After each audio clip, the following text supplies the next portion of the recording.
ini ilmu pengetahuan bahan pangan, saya, Ahmad Abdan, akan menjelaskan tentang koro-koroan.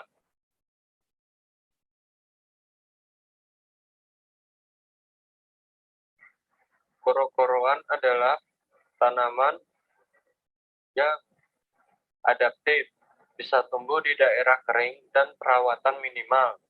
Produksi koro per hektar relatif lebih banyak dibandingkan dengan kedelai. Pada koro bengo ataupun koro pedang dapat dihasilkan hingga 4 ton per hektar, sedangkan kedelai hanya sekitar 2 ton per hektar.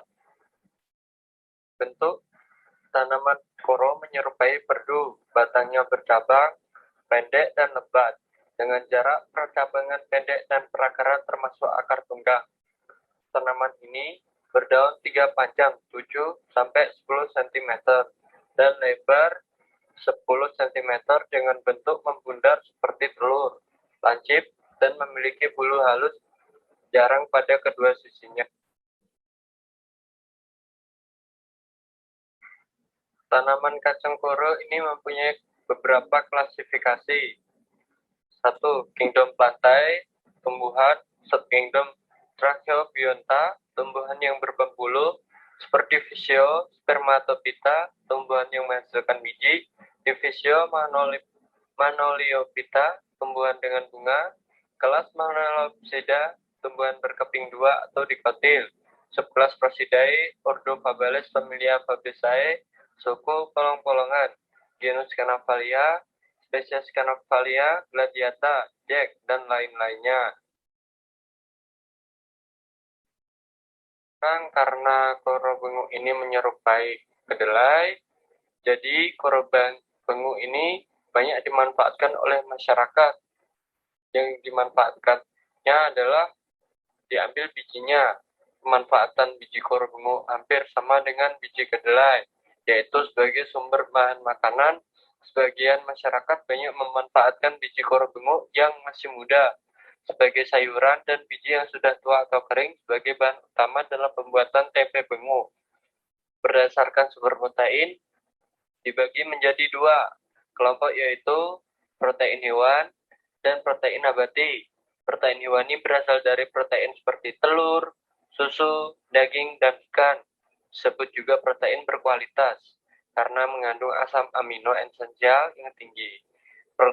Protein nabati adalah protein yang bersumber dari biji. Bijian diantaranya adalah biji gandum, biji kacang kedelai, biji kacang almond, dan biji jagung. Pada protein nabati terdapat protein yang membatasi suatu atau lebih amino esensial asam. Asam amino yang paling umum membatasi adalah metionin, lisin, treonin, dan triptofan. Merupakan kandungan gizi koro bengu. Kandungan gizi air 59,2%, protein kasar 13,4%, lemak kasar 1,9%, abu 0,7%, serat kasar 2%. Berikut adalah cara-cara pembuatan tempe yang berasal dari koro-koroan. Pertama, kita tempatkan biji kedelai pada tampah, kemudian kita tampi. Biji kedelai dicuci dengan air yang mengalir. Ketiga, biji kedelai yang sudah bersih dalam panci berisi air, kemudian direbus selama 30 menit atau sampai mendekati setengah matang. Kedelai yang sudah direbus direndam hingga menghasilkan kondisi asam. Keesokan harinya, kulit airnya dikupas. Caranya, kedelai dimasukkan ke dalam air, kemudian remas-remas sambil dikuliti hingga akarnya didapatkan keping-keping kedelai. Keping-keping kedelai dicuci sekali lagi dengan cara yang sama seperti mencuci beras yang hendak ditanak. Keping kedelai dimasukkan ke dalam dandang lalu ditanak mirip seperti menanak nasi. Setelah matang, angkat, lalu dihamparkan tipis-tipis di atas tampah, ditunggu sampai dingin. Airnya menetes habis dan keping kedelai mengering. 9. Proses selanjutnya adalah menambahkan ragi. Pemberian ragi pada kedelai dicampurkan sambil diaduk hingga merata. Bungkus kedelai yang sudah bercampur rata dengan ragi menggunakan daun pisang atau plastik. Peram bungkusan kedelai. Bila pembungkusnya berupa plastik, pemeraman dilakukan di atas kajang-kajang bambu dan diletakkan pada rak-rak. Bila bungkusnya berupa daun, pemeraman dilakukan pada keranjang bambu yang ditutup goni. Sudah diperam semalaman, dilakukan penusukan dengan lidi. Tujuannya agar udara segar dapat masuk ke dalam bahan tempe. Terakhir, peram lagi semalaman. Keesokan harinya, tempe yang dibuat telah jadi dan siap dikonsumsi. Sekian, terima kasih presensi dari saya. Semoga bermanfaat.